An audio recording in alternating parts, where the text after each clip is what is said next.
ಬಹಿರ್ದೆಸೆಗೆ ನೀರು ತರಲು ತೆರಳಿದ್ದ ಬಾಲಕ ನೀರು ಪಾಲಾದ ಘಟನೆ.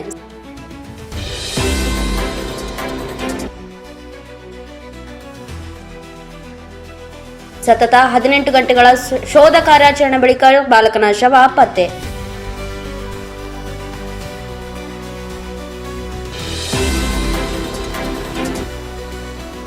ರಾಯಚೂರು ಜಿಲ್ಲೆ ಲಿಂಗಸೂರು ತಾಲೂಕಿನ ಜಾವೂರು ಗ್ರಾಮದಲ್ಲಿ ನಡೆದ ಘಟನೆ.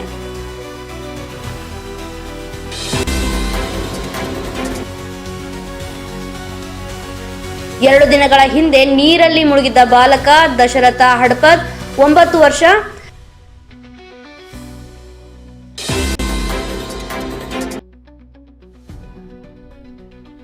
ಕಳೆದ 2 ದಿನಗಳಿಂದ ಶೋಧ ಕಾರ್ಯ ನಡೆಸಿದ್ದ ಅಗ್ನಿಶಾಮಕ ದಳ ಸಿಬ್ಬಂದಿ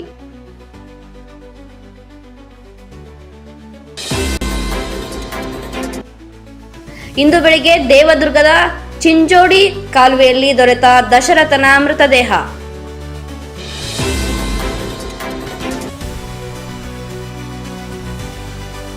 ಮೃತದೇಹವನ್ನ ದೇವದುರ್ಗ ಸರ್ಕಾರಿ ಆಸ್ಪತ್ರೆಗೆ ರವಾನಿಸಲಾಗಿದೆ.